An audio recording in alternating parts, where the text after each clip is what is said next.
fait que cette crise a des impacts sur, sur plusieurs activités. Le dernier rapport qui a été produit par le GICAM confirme cet état des choses, donc qui est dit déjà sur la scène internationale, mais pour le cas spécifique du Cameroun, nous avons une étude du GICAM qui effectivement montre que la crise actuelle que nous traversons a des impacts négatifs sur la santé des entreprises. Donc, c'est fort de ce constat que MTN a voulu, a donc mis en place cette plateforme pour accompagner les entreprises, pour accompagner les chefs d'entreprise à traverser ensemble cette crise. Au-delà d'être nos clients, vous êtes également nos partenaires. Et cette crise, en fait, si on veut vraiment la combattre, on doit être unis. C'est un travail qui doit se faire ensemble pour pouvoir s'assurer de lutter efficacement contre la propagation de cette pandémie. Mais en réalité, pour la petite histoire, le positionnement de MTN comme étant une entreprise qui accompagne les entreprises au Cameroun date de plusieurs années en réalité. Il y a de cela 2 ans à peu près, nous avons initié une démarche auprès de l'agence des PME pour accompagner un certain nombre de PME.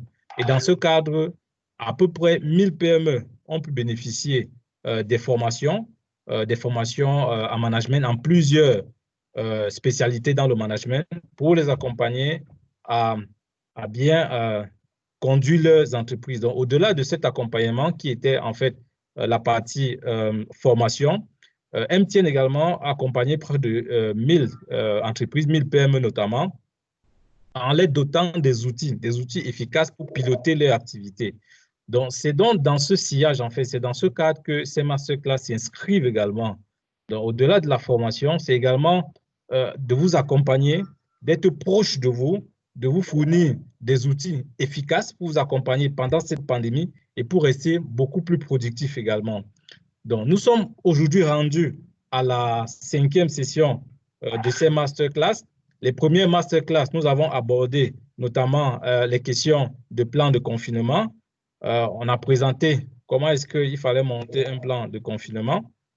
Ensuite, nous avons également échangé sur la gestion de la relation client parce que c'est important en ce moment-ci de rassurer les clients et également de maintenir la relation avec les clients pour ne pas les perdre. Parce qu'en ce moment-ci, le marché il est très volatile et il est possible qu'à cause des contraintes, à cause des difficultés que les entreprises et même que nos clients rencontrent, il est probable que ces clients soit nous quittent, soit gagnent la concurrence ou alors simplement ne reviennent plus parce qu'ils n'ont plus assez de pouvoir d'achat pour pouvoir bénéficier de nos produits.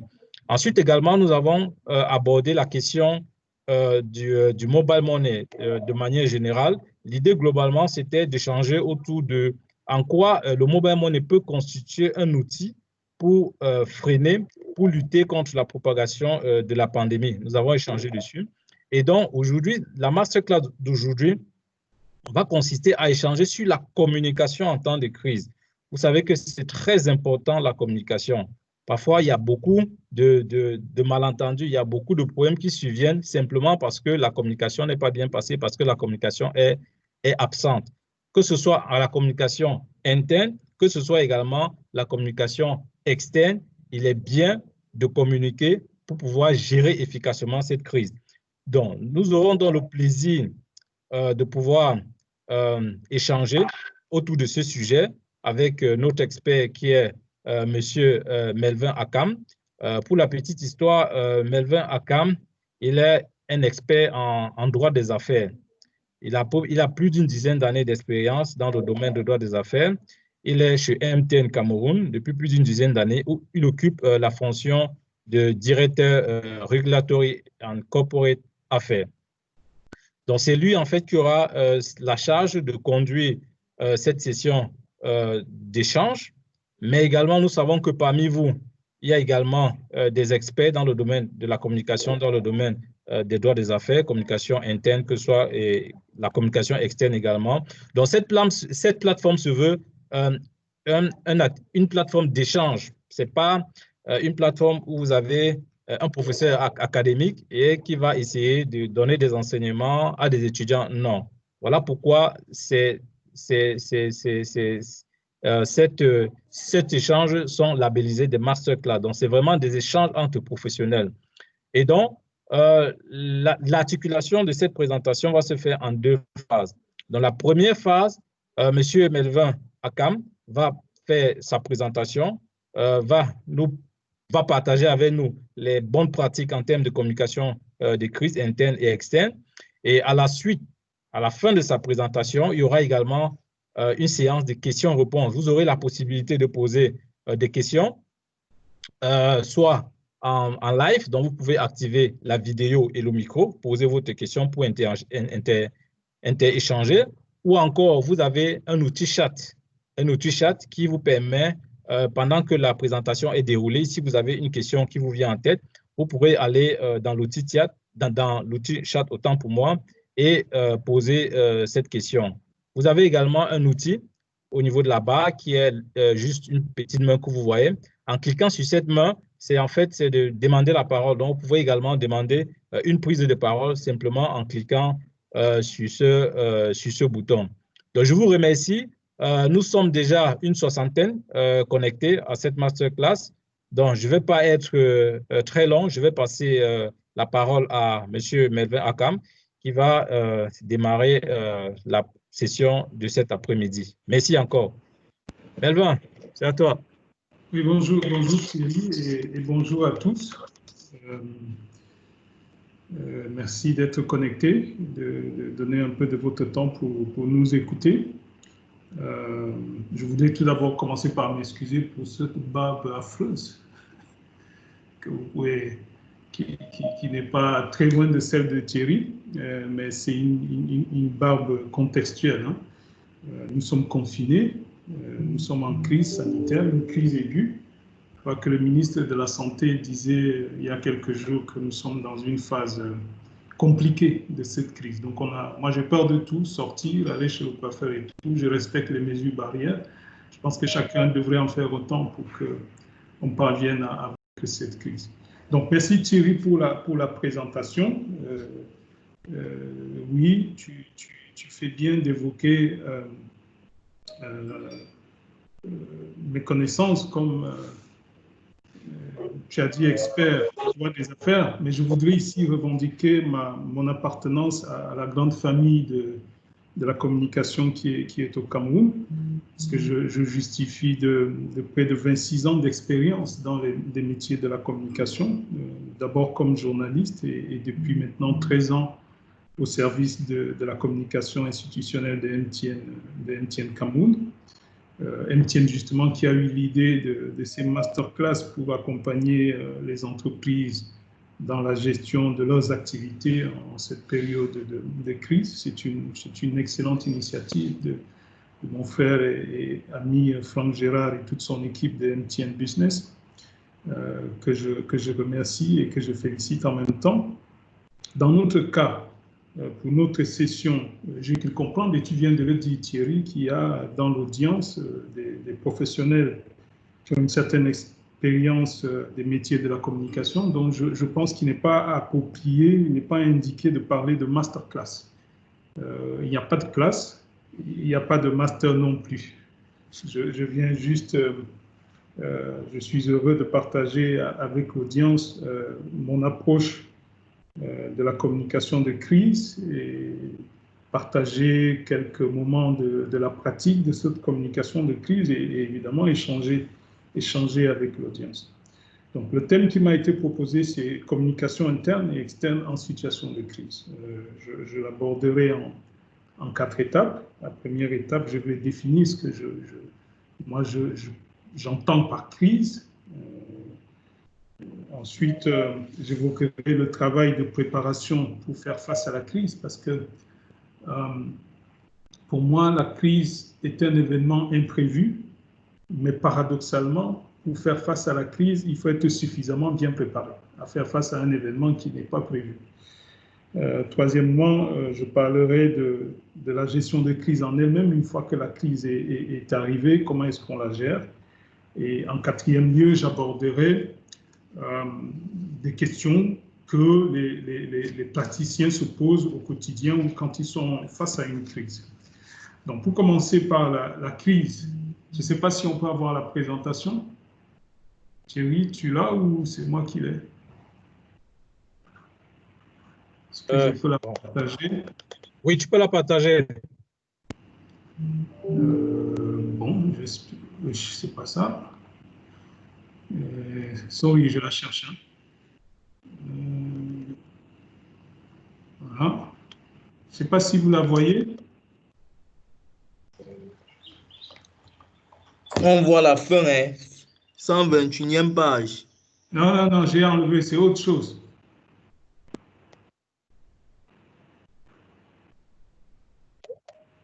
Donc, Thierry, je pense que tu peux partager, dérouler, hein, D'accord. on ne se perde pas.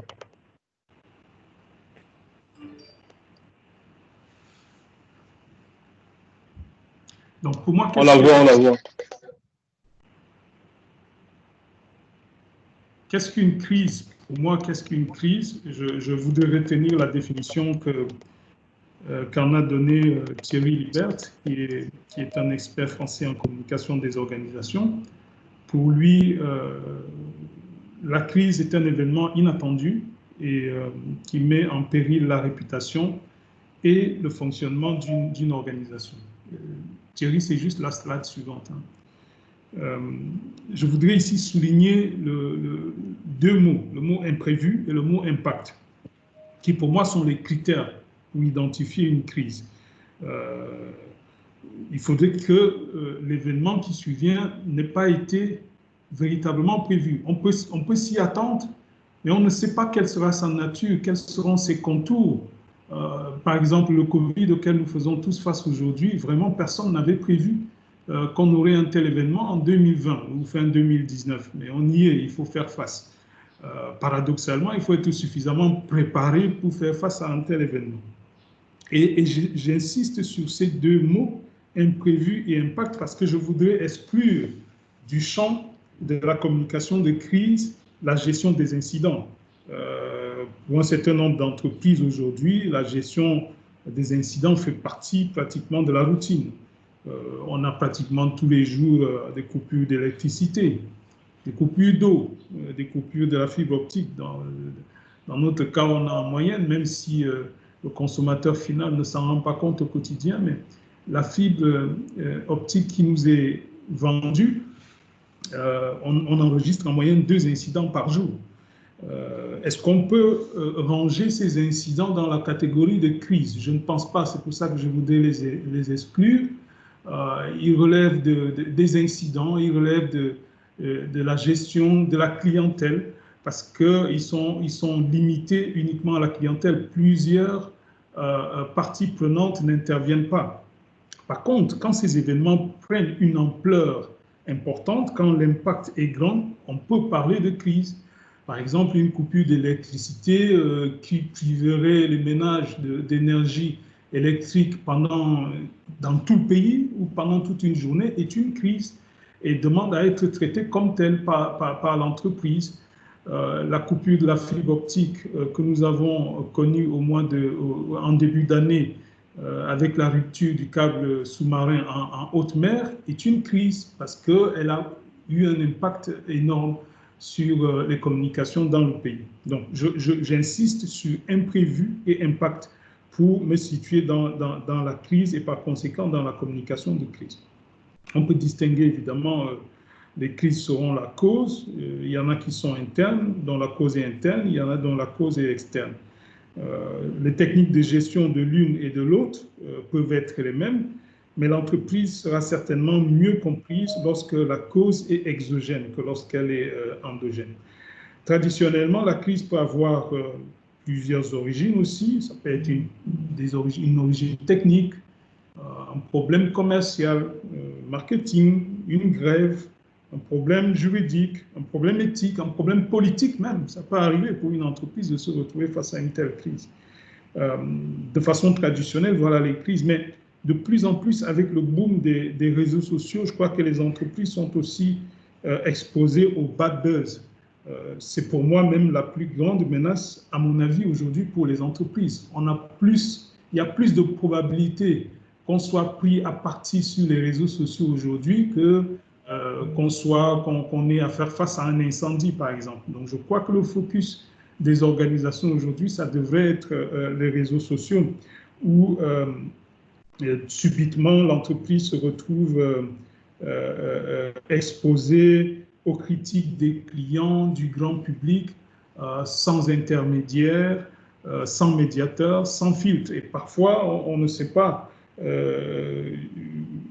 sans qu'on puisse véritablement démêler ce qui est vrai de ce qui est faux, de tout ce qui est publié sur les réseaux sociaux.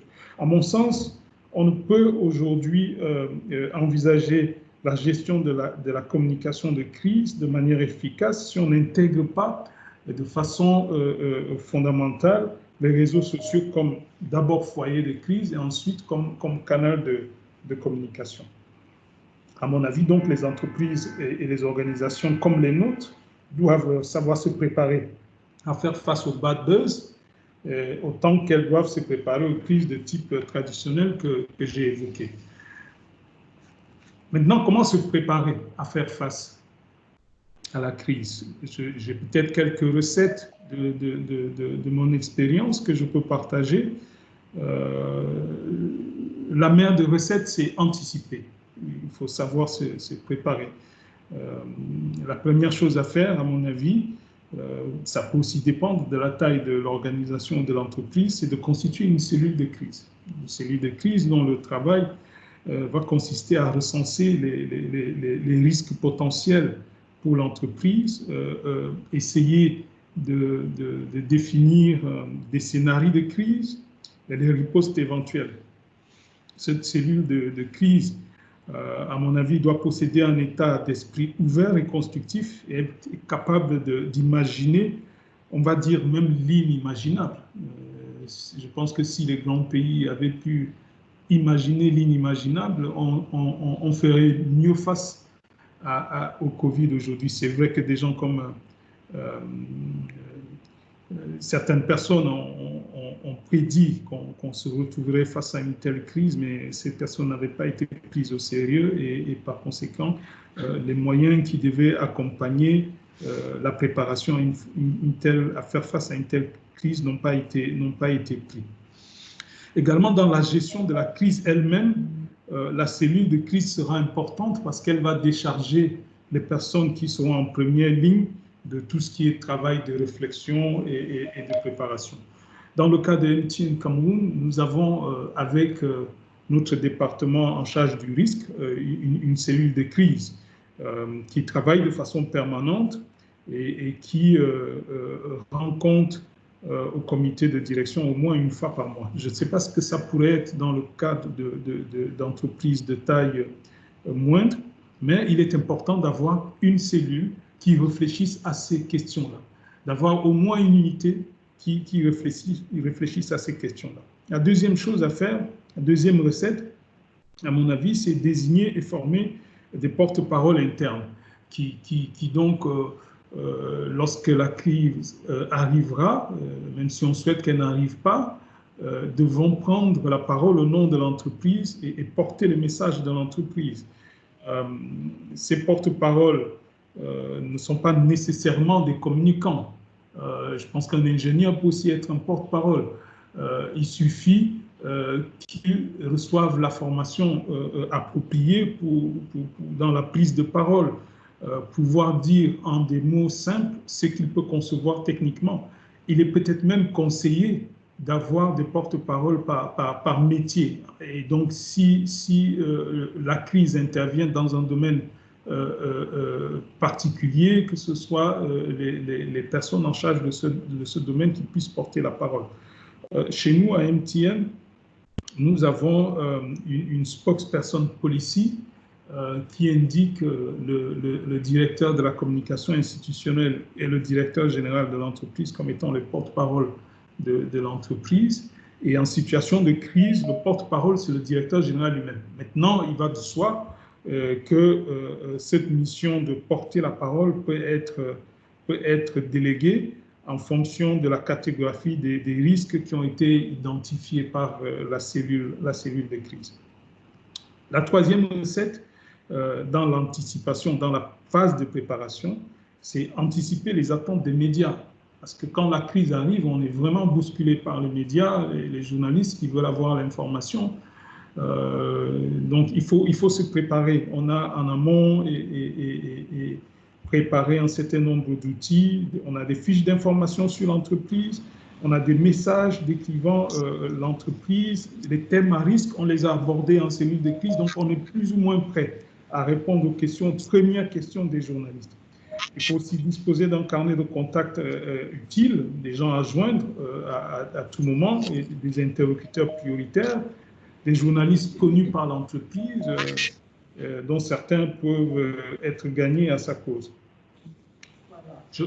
Nous avons à MTN une initiative qui est le Yellow Press Club, où en principe une fois par trimestre, on rassemble des journalistes qui suivent nos activités pour leur parler des aspects particuliers de notre industrie, afin de mieux les préparer techniquement à comprendre les enjeux autour de cette industrie. En cas de crise, qu'ils ne confondent pas des choses. Est-ce qu'ils auront été suffisamment éduqués? Lorsque nous faisons nous tenons les réunions de ce Yellow Press Club, l'objectif, ce n'est pas d'avoir tout de suite un retour média, d'avoir des journalistes qui vont faire des papiers sur MTN, non, mais c'est mieux les préparer, c'est les préparer à mieux connaître notre activité, notre industrie, et par conséquent être capable d'en parler en toutes circonstances. La quatrième recette, à mon avis, c'est porter une attention particulière aux réseaux sociaux. Il faut se doter de moyens et d'outils de veille et d'alerte en temps réel sur ce qui se dit sur votre organisation, sur les réseaux sociaux. C'est absolument important. Nous, je ne sais pas si Edouard est connecté, mais j'ai vu que Massé est connecté. Nous utilisons Mention, par exemple, qui nous donne en temps réel des éléments sur ce qui est dit sur MTN Cameroun et MTN même de façon globale au quotidien.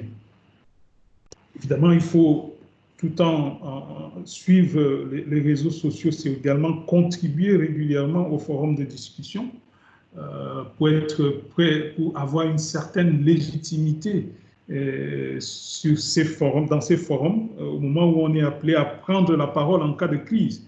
Vous n'allez pas débarquer dans un groupe WhatsApp, par exemple, parce que vous êtes en crise et là où les gens vous découvrent pour la première fois. Non, vous devez être dans des groupes qui sont influents, participer même de manière anodine sur des sujets forcément peut-être qui ne concernent pas votre activité, mais être présent, être visible, de manière à ce que vous soyez légitime au moment où vous avez besoin de prendre la parole pour l'entreprise.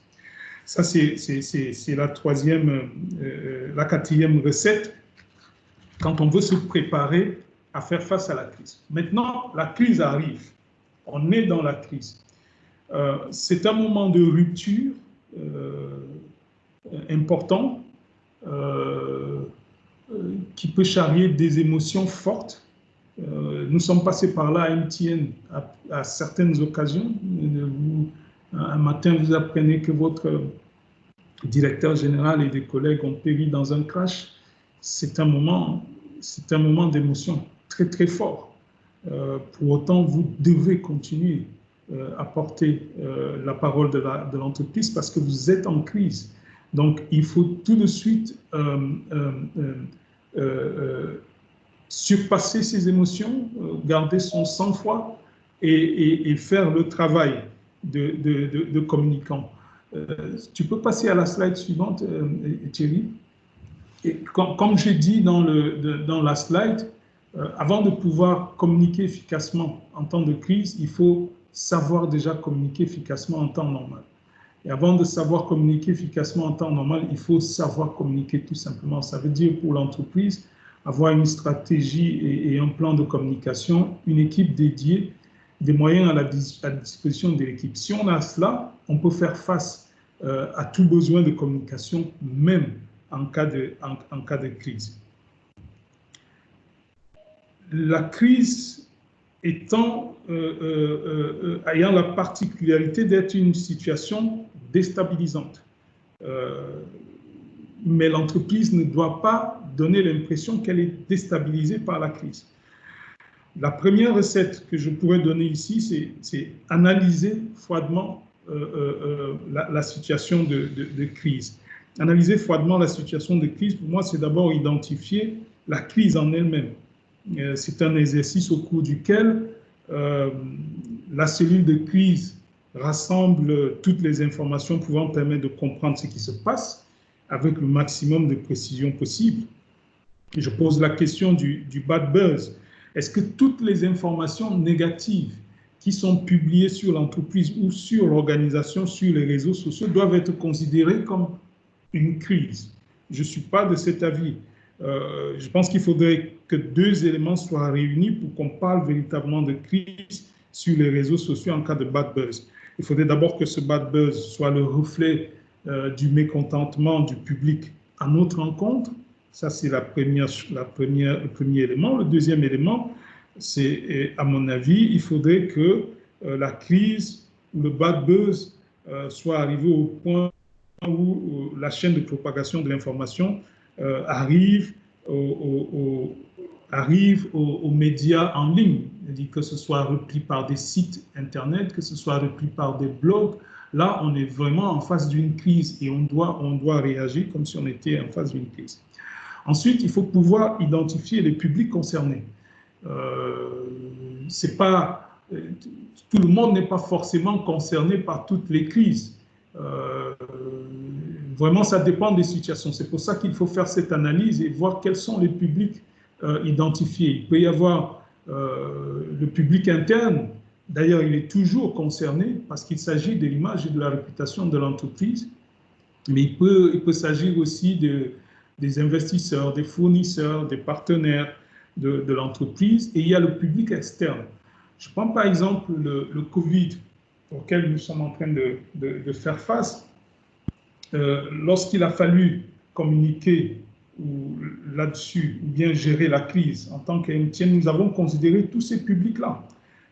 La première chose que nous nous sommes dites, c'était qu'il fallait qu'on s'assure que notre réseau demeurera résilient et disponible en cette période difficile, de sorte que les Camerounais, donc nos clients, restent connectés en toutes circonstances. Donc on a vu large d'abord, le grand public, et je veux dire en même temps peut-être aussi le gouvernement et le régulateur à qui on envoie le message pour dire en cette période, on va maintenir notre réseau. Donc il faut faire cette analyse-là, identifier les publics concernés par la crise.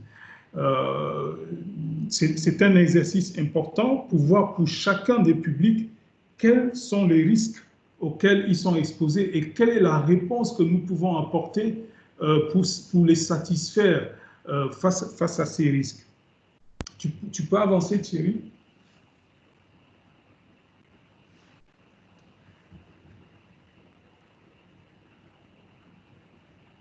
Donc, en fonction des informations qu'on a collectées, on évalue le niveau ou le risque d'exposition de l'entreprise à ces différents publics et voir comment est-ce qu'on va pouvoir adresser ces risques publics par public. La priorité, à mon avis, doit être donnée au public interne, donc la communication interne. Il serait tout à fait catastrophique qu'en temps de crise, le staff apprenne et des informations par des canaux externes à l'entreprise. Ce serait vraiment catastrophique. Donc, le premier réflexe doit être de rassurer le staff, leur donner la bonne information, dire ce que l'entreprise attend d'eux en cette situation de crise, qu'est-ce qu'ils peuvent faire pour soutenir l'entreprise, et qui doit prendre la parole. C'est à mon avis, la personne la plus autorisée, c'est le directeur général qui doit porter ce message pour donner vraiment de la crédibilité au message qu'on est en train d'envoyer aux employés pour les mobiliser, pour les rassurer. Ensuite, on se tourne vers le public externe. Ça peut être les journalistes, ça peut être le gouvernement, ça peut être tous ceux qui sont concernés par la crise. Thierry, tu peux avancer.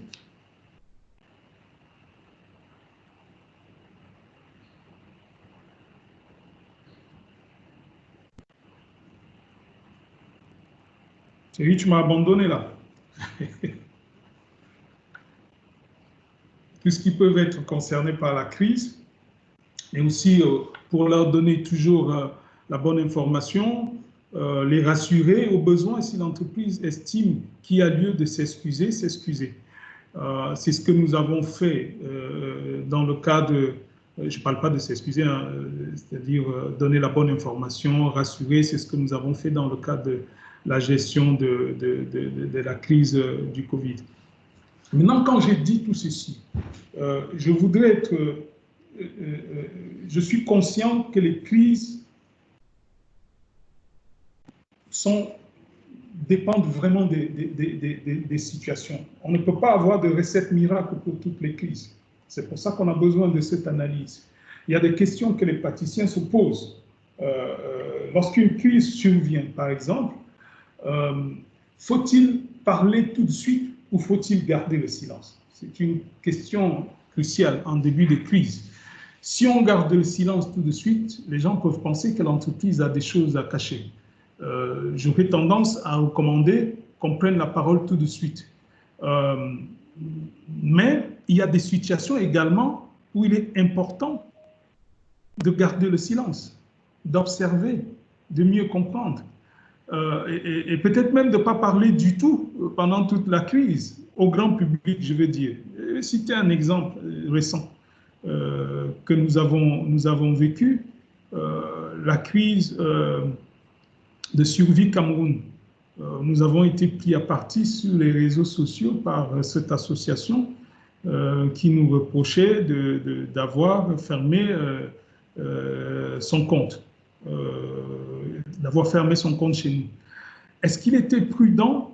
Nous étions en crise. C'était une crise au vu de l'impact que ça avait sur les réseaux sociaux. Est-ce qu'il était prudent d'aller répondre sur les réseaux sociaux, de créer des polémiques supplémentaires? Nous n'avons pas jugé utile de le faire. Par contre, ne pas prendre la parole ne veut pas dire ne rien faire.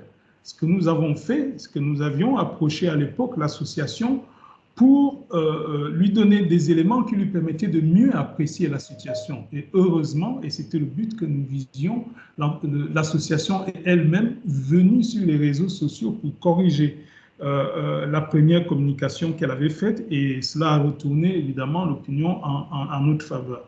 Si on avait pris la parole, quel que soit le sens dans lequel on serait allé, je pense que ça aurait été davantage dommageable pour l'image et la réputation de l'entreprise. Donc, il faut toujours se poser les bonnes questions. Est-ce qu'il faut prendre la parole maintenant ou quand est-ce qu'il faut prendre la parole? Ce n'est pas parce qu'on dit qu'il faut prendre la parole, d'autres l'ont fait dans d'autres situations, qu'on va forcément le faire. Vraiment, chaque situation doit être appréciée dans son contexte et lui apporter des réponses qui vont avec ce contexte-là. Deuxième question qu'on peut se poser, c'est qui doit prendre la parole lorsqu'arrive la crise? J'ai dit que le directeur général doit prendre la parole en interne, je le maintiens, en interne, le directeur général doit prendre la parole pour rassurer et mobiliser le staff. Évidemment, il peut être suivi par le management, chacun dans sa direction, mais en ce qui concerne le public externe, il est recommandé que le directeur général prenne la parole, mais est-ce qu'il faut tout de suite lancer le directeur général dans la première prise de parole au risque de ne pas avoir de recours si la crise perdure, si la crise se complique? Moi, j'aurais tendance à garder mon directeur général comme joker, sauf si nous sommes dans une crise où le gouvernement a déjà pris la parole. Et là, il est important que ce soit la personne la plus autorisée au niveau de l'entreprise qui prenne la parole. Que peut-on dire et que doit-on dire? Est-ce qu'on doit tout dire? Est-ce qu'on doit être totalement transparent? Il y a trois écoles qui s'affrontent. Il y a ceux qui pensent qu'il faut dire le moins, parce que, bon, c'est une entreprise. Il faut dire le moins possible. Il y a ceux qui pensent qu'il faut lâcher les informations au compte-gouttes et d'autres qui pensent qu'il faut s'ouvrir totalement au public. Moi, ma recommandation serait vraiment de lâcher les informations au compte-gouttes. L'entreprise doit choisir à chaque instant ce qu'elle dit, à qui, par quel canal. Elle doit garder la maîtrise de l'information, à mon avis. Mais pour cela, il faut disposer de véritables stratèges en communication qui puissent orienter l'entreprise dans ce sens. J'ai déjà pris 38 minutes pour mon exposé. Je sais que nous avons 1 heure de temps. Je vais peut-être m'arrêter là pour cet exposé en rappelant que la crise, maybe I should say it in English this time, something you're not really expecting, but you have to be prepared for it. You have to be prepared to deal with it. And to deal with it, there are few things that you need to do before the crisis occurs. The first one is to create a crisis committee which will have as objective to see what are the various scenarios the company is exposed to.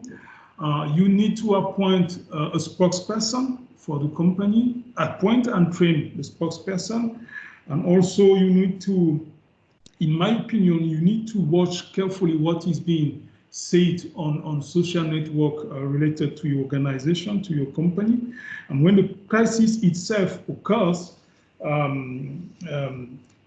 in my view, you have to first analyze the crisis, every crisis being different depending on the context, identify what are the risks for the company, what are the stakeholders concerned, and how you need to address those stakeholders. So, je dirais que c'est ce que je peux dire pour cette première partie et je suis disponible pour répondre à vos questions. Merci. OK, merci beaucoup, Melvin. Merci vraiment pour cette brillante présentation. Je pense que nous avons appris pas mal de choses sur la communication externe et interne. Maintenant, la parole est donnée aux participants. Vous avez la possibilité soit de contribuer, soit de poser des questions. Et Melvin pourra apporter des réponses ou un autre participant sur la plateforme pourra éventuellement apporter des réponses ou des contributions. À vous la parole. Bonsoir, monsieur. Bonsoir. Je suis Michael Boé, j'ai un cabinet de consulting. Nous faisons du coaching de vie et des formations. Vu que nous travaillons beaucoup avant le Covid en présentiel, la crise est vraiment, a été non seulement inattendue, mais aussi chaotique. On a dû vraiment nous réajuster et passer au digital. Nous travaillons encore dessus. Ma question est celle-ci.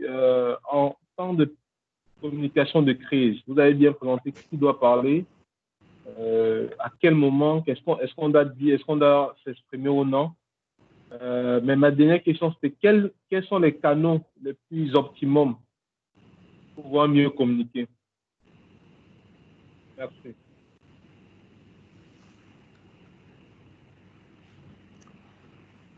Merci. Je peux y aller tout de suite ou bien on prend une série, Thierry? Comme tu sens. Allô? Tu peux soit aller tout de suite, soit prendre 2 ou 3 questions. Allô? Oui, allô? Oui, je me nomme Melono Ikonga Cabral. Je suis un chercheur d'emploi. Donc, j'ai suivi qu'avait intérêt à la communication de Jean Melvin et je crois que ma question, le participant précédent m'a coupé l'herbe sur le pied carrément parce que je m'apprêtais à la poser. Quels sont justement les canaux privilégiés pour la communication des crises, quand on sait que les réseaux sociaux sont généralement source d'une énorme polémique. D'ailleurs, il a pris l'exemple de MTN qui s'est abstenu de communiquer directement tout juste après la communication de l'association Suivi Cameroun. Face à cela, quels sont les canaux pour notre entreprise, quoi? Quels sont les canaux qu'elle devait privilégier pour ce qui est de la communication de crise? Merci. Ok, c'est la même question. Oui, c'est la même question. Ok, on peut prendre une troisième et ça, tu pourras apporter les réponses. Une autre question?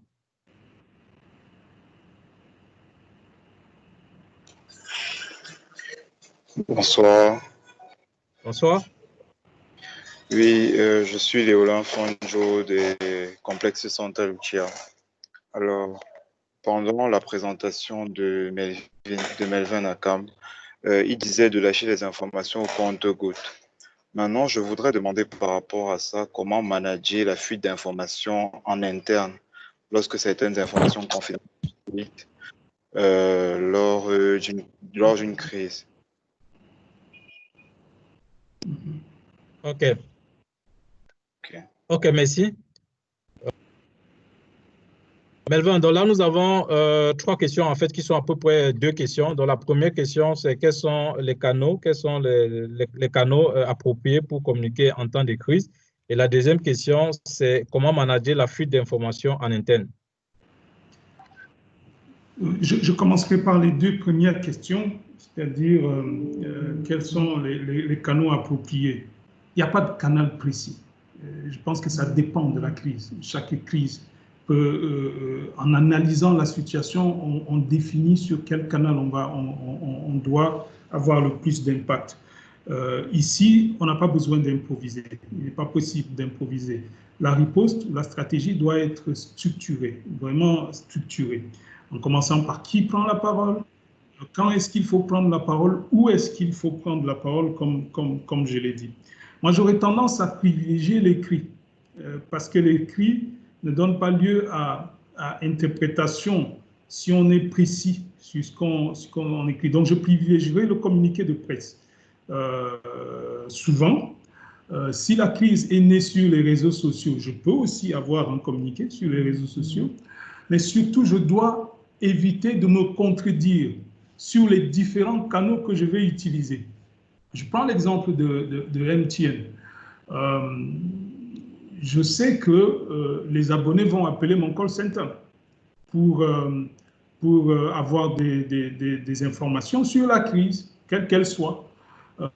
Je dois avoir préparé des messages pour les agents qui sont au call center et m'assurer que le message qu'ils vont délivrer au public ou aux abonnés qui vont les appeler est identique à celui que le directeur général va porter peut-être à la télévision, qu'il est identique à ce que le community manager va poster sur Twitter ou sur Facebook, qu'il est identique à l'interview que je vais peut-être donner à Cameroun Tribune à un autre journal. Donc, c'est être méthodique, ne rien improviser et surtout éviter de se contredire. Maintenant, les canaux à utiliser, honnêtement, peuvent varier en fonction de la crise. Si la crise est présente sur les réseaux sociaux uniquement, est-ce que j'ai besoin d'aller à la radio? Est-ce que j'ai besoin d'aller à la télévision? Je ne pense pas. Si la crise, si je veux éviter d'enflammer les réseaux sociaux avec une crise qui est peut-être interne, est-ce que j'ai besoin? Vraiment, ça dépend de la situation et il faut bien analyser froidement au niveau de la cellule de crise lorsqu'on se réunit et lorsque la crise survient. Maintenant, s'agissant de la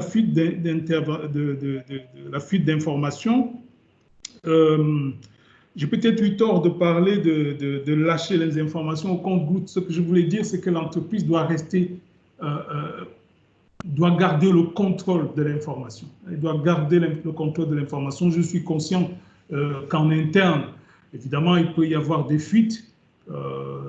Est-ce qu'on a la possibilité véritablement de les limiter?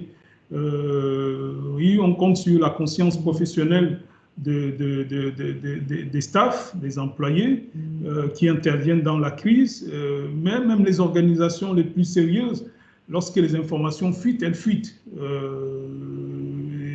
Il faut simplement que le discours que l'entreprise tient ne soit pas éloigné de la vérité. si le discours que l'entreprise tient est démenti par les fuites qui viennent de l'entreprise, là où des fuites qui viennent des employés, là on est dans une catastrophe. Donc garder la main sur l'information ne veut pas dire mentir. OK. Merci, Melvin, pour ces réponses. Il y a M. Frédéric Tchele qui a levé la main. Frédéric, vous avez la parole. Bonsoir à tous. Merci Thierry. Merci beaucoup Jean-Melvin pour la présentation qui était très précise et qui apporte une bonne contribution. Je voudrais ajouter la mienne à la lumière et sous le contrôle de Melvin. Je dirais que d'expérience venant du monde du oil and gas, par exemple, ce que j'ai appris où les crises ont des impacts majeurs, où des crises amènent souvent à des pertes en millions de dollars. Moi, ce que j'ai observé et que je voudrais partager, à la lumière aussi du travail avec MTN, c'est que toute structure d'une certaine taille, parce que si vous avez 10, 20, 30 clients, une crise, c'est à échelle humaine et gérable. Vous pouvez interagir avec vos 10, 20 clients et la crise est résorbée. Maintenant, si vous avez déjà un certain volume d'activité, une certaine clientèle, un chiffre d'affaires qui peut être impacté par une crise et vous avez mal, toute structure, à mon avis, et je pense que contre Jean-Melvin, doit avoir ce qu'on appelle une Incident Management Center, un groupe de gestion de crise défini avec des personnes choisies, régulièrement formées et avec des exercices récurrents pour pouvoir s'assurer que les gens sont up-to-date pour la gestion de toute crise. Et dans ce groupe-là, on aura des personnes définies qui seront des interlocuteurs pour la presse et pour les différents interlocuteurs que Jean-Melvin a cités, pour le gouvernement and so on. Mais aussi, on aura celui qu'on appelle l'incident commander, qui sera la personne, parfois le directeur général, parfois le directeur de la communication, parfois même un autre manager, mais qui a la capacité et l'aisance nécessaire pour pouvoir prendre la parole. Il y a des sociétés dans lesquelles le DG est par exemple bègue, il a des difficultés à parler. Si vous le mettez sous pression, c'est sans discrimination, hein. Si vous le mettez sous pression dans une crise et il doit prendre la parole, ça devient compliqué et ça renvoie un autre message. Donc, la prise de parole est essentielle et vitale. On a vu le cas dans le oil and gas de BP, je ne sais pas si les gens s'en souviennent, qui est un exemple, un cas d'école quand on parle de crise. BP, avec le oil spill qu'ils ont eu, ils ont traîné à prendre la parole et c'était une hécatombe pour BP. Dans toutes les structures, MTN et autres, c'est pareil. Pour moi, je pense que l'élément fondamental, c'est cet incident management center avec des formations régulières et des simulations régulières pour faire des exercices, assurer que les gens font vraiment l'exercice, ils appellent, les gens jouent le rôle de la presse. Il y a des sociétés qui sont outillées pour accompagner dans ce type de formation. Donc, c'est ma contribution rapidement. Merci Frédéric. Melvin, tu as quelque chose à rajouter? Non, je suis d'accord avec ce qu'il dit, Frédéric. Dans le contexte qui est le sien, tout à fait indiqué. Ok, d'accord. Il y a M. Christian Djanga qui a levé la main. M. Christian Djanga, vous avez la parole.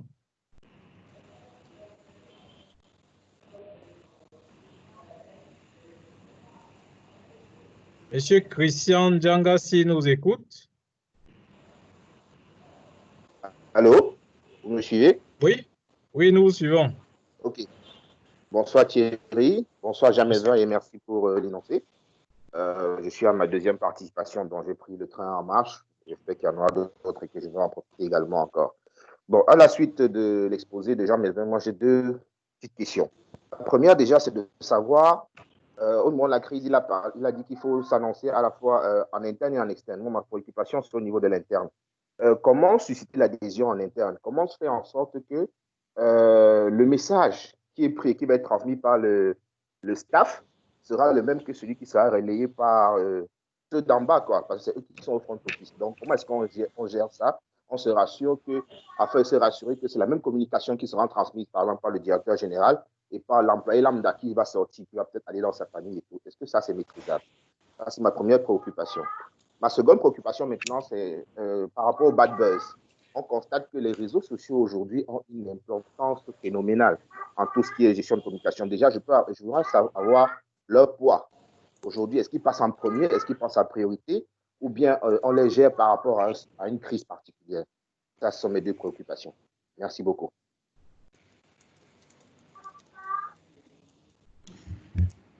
OK, merci.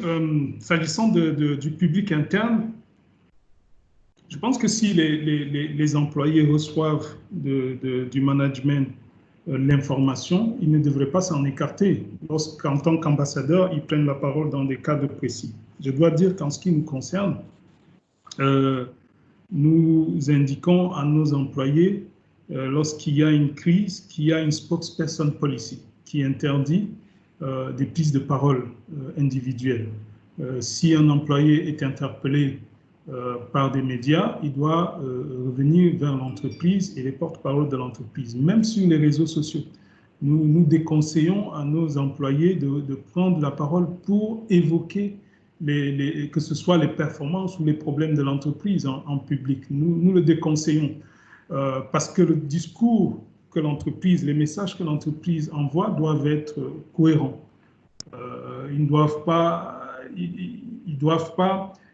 avoir de connotation personnelle ou d'interprétation personnelle des employés.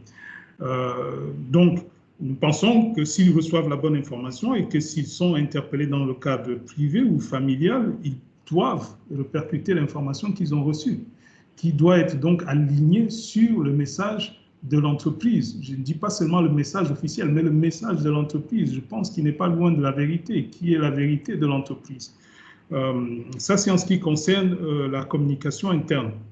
En ce qui concerne le bad buzz, les réseaux sociaux, à mon avis, sont un foyer de risque, un foyer de crise potentielle pour les entreprises. On doit vraiment leur accorder l'attention appropriée aujourd'hui. À mon avis, ils passent en premier. Comme je disais en début, il y a plus de chances qu'on soit pris à partie sur les réseaux sociaux et que ça déteigne de façon négative sur l'image de l'entreprise que d'avoir un incendie aujourd'hui. Donc, les réseaux sociaux sont, à mon avis, à considérer avec beaucoup d'attention comme étant un foyer potentiel de crise pour l'entreprise. OK, merci, merci Melvin pour cette réponse. Nous avons une question de M. Joël Chassem. M. Joël Chassem pose la question de savoir, en cas de crise, est-ce que ne pas dire toute la vérité peut être envisagé comme étant une stratégie?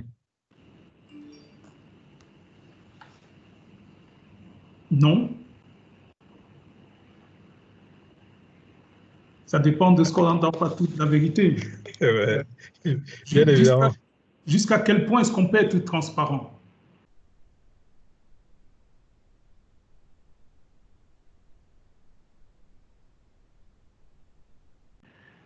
L'entreprise devrait peut-être garder une part de zone d'ombre, ce qui est normal, et éviter de mentir. Rester sur les faits, éviter de mentir, mais on peut garder ça, une part de zone d'ombre. On n'est pas obligé de tout dire, à mon sens. Mais on ne doit pas mentir. OK, j'espère que M. Joël nous a suivis. C'est-à-dire, il faut garder une zone d'ombre, mais il faut éviter de mentir. Bon, après... On peut, pas dire qu'il faut garder nécessairement, on peut garder une zone d'ombre. On peut garder une zone d'ombre en fonction des situations, véritablement. Ouais. Jusqu'où est-ce qu'on peut être transparent? C'est une entreprise. D'accord. Beaucoup ne seraient pas d'accord, mais je le dis de manière vraiment, la manière la plus froide qui soit. OK, merci Melvin. Nous avons une autre question de M. Édouard Maillot. En fait, il essaie de reformuler la question de M. Joël Chassem. Il dit, je pense que M. Joël Chassem demande à savoir s'il y a des informations à garder confidentielles. Je ne sais pas si M. Joël Chassem est en ligne, s'il peut prendre la parole et clarifier sa question. Ça pourrait aider tous les participants, peut-être à contribuer également. Monsieur Joël?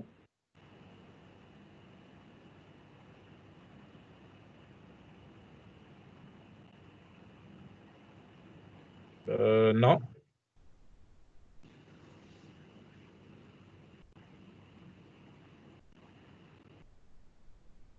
OK, Monsieur Joël, certainement, il est OK.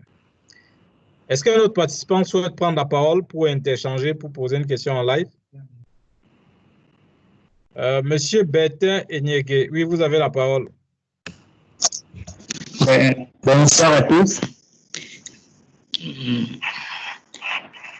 Bonsoir à tous. Bonsoir. Bonsoir, Bertin. Oui. OK. Merci pour la présentation. Ma question est de savoir si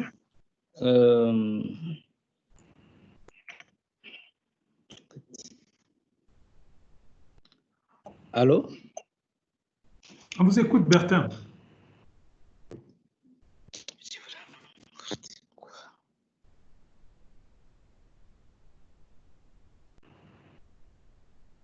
OK. Désolé, je vous reviens tout à l'heure, pardon. Allô Thierry, j'ai une question. Oui. Bonjour, bonjour à tous. Bonjour. Merci Jean Melvin pour la présentation. Achille Ngangoum, directeur commercial de AMS Équipement.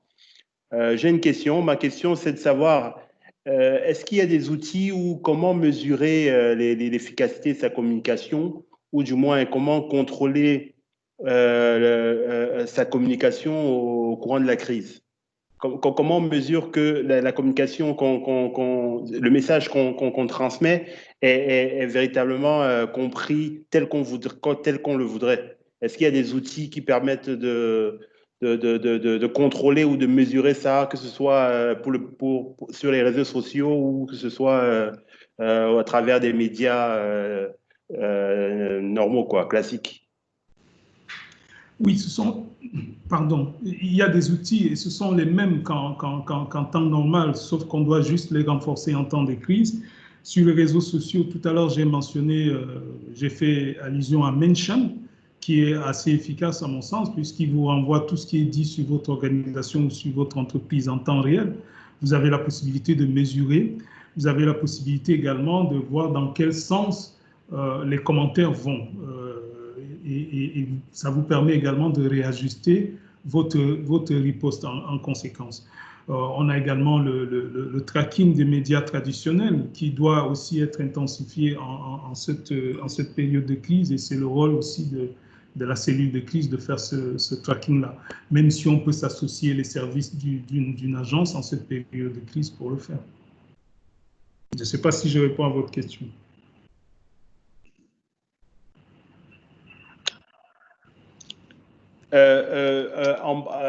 Je voudrais, en partie, à ce qui concerne les réseaux sociaux ou les communications classiques, ok, j'ai noté pour le logiciel Mention, mais je voudrais rebondir sur un deuxième aspect, surtout sur la communication en interne. Parce que très souvent, en période de crise, effectivement, les employés souvent ont du mal à...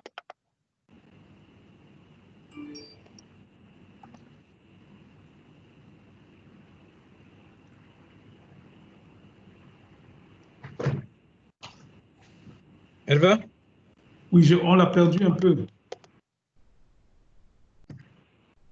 Mais je crois savoir que sa préoccupation, c'est de savoir si en interne, on a les mêmes outils pour pouvoir mesurer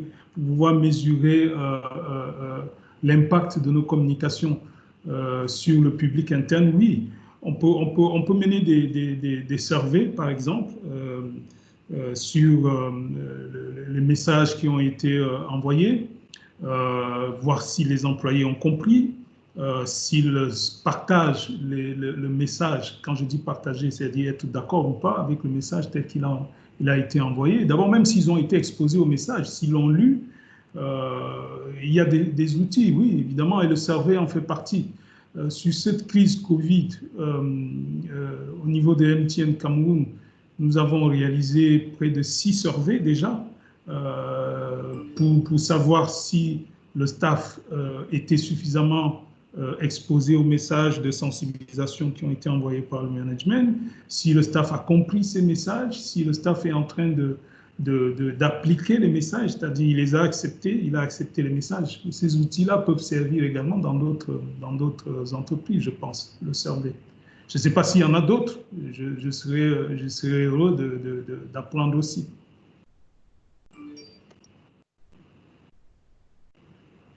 OK, merci Melvin. Monsieur Michel Nenta, vous avez levé la main, vous avez la parole.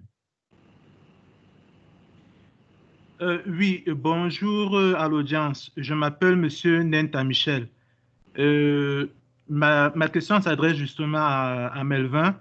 C'est pour savoir justement comment s'assurer que le personnel a perçu l'information telle qu'on le voudrait, justement en temps de crise. Merci.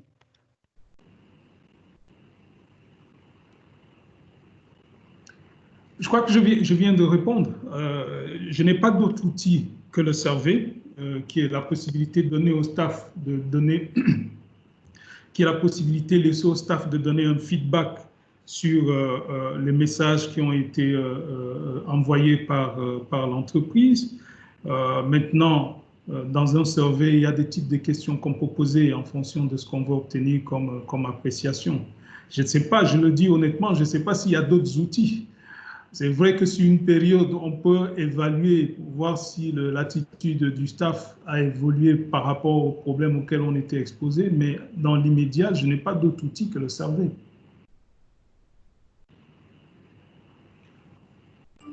Maintenant, si quelqu'un en a un autre, hein, comme je dis, je suis très heureux d'apprendre.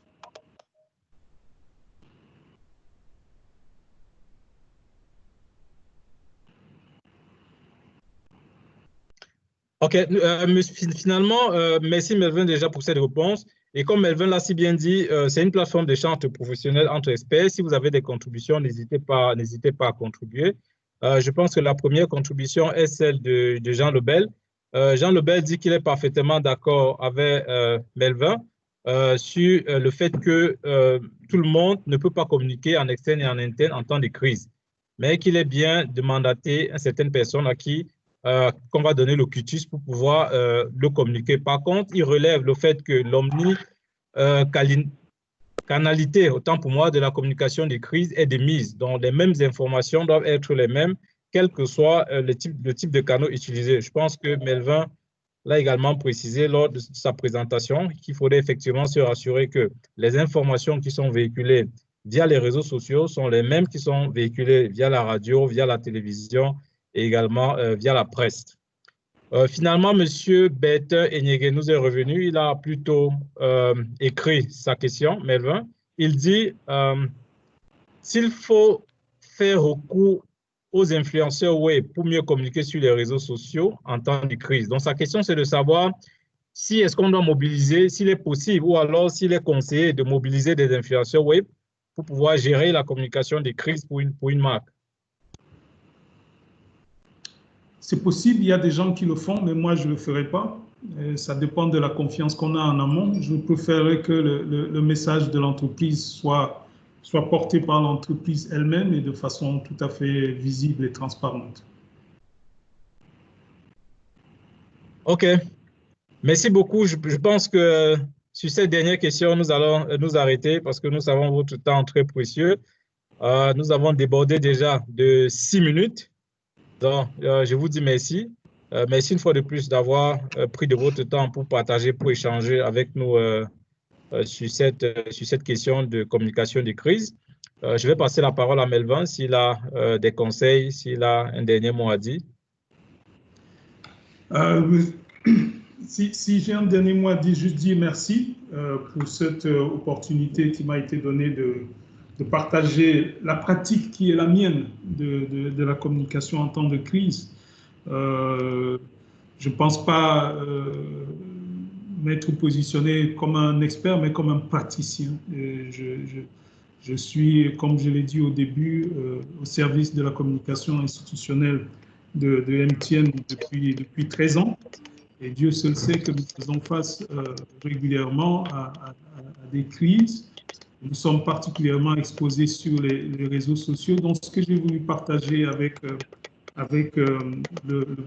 l'audience de ce jour, c'est cette pratique-là qui nous permet de préserver l'image autant que possible et la réputation de l'entreprise. Donc, si nos conseils ou si notre pratique peut être utile, tant mieux, mais ce que je recommanderais surtout, c'est d'avoir vous-même vos propres outils d'analyse en fonction vraiment des contextes et des situations auxquelles vous êtes confrontés.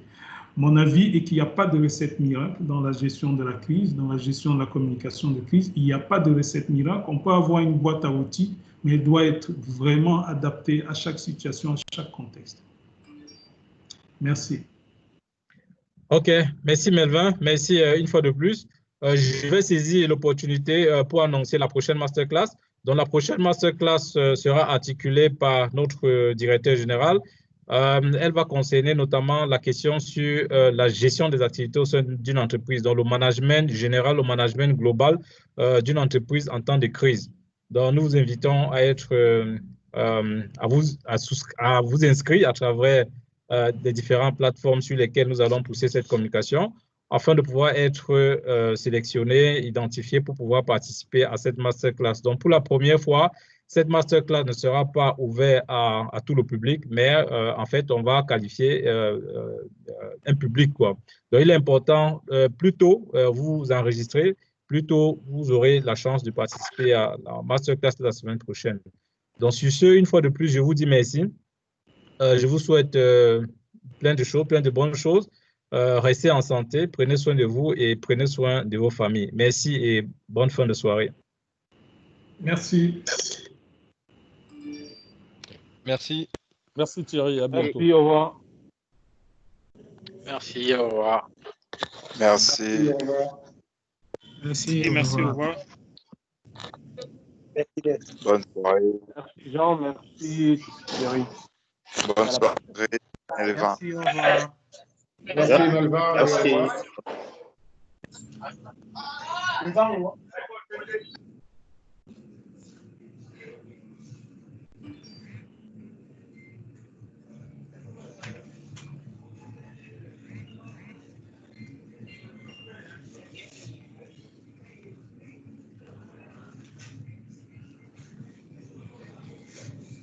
Ok, la réunion là, comment?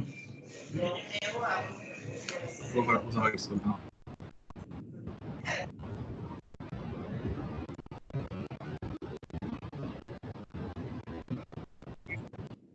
Okay.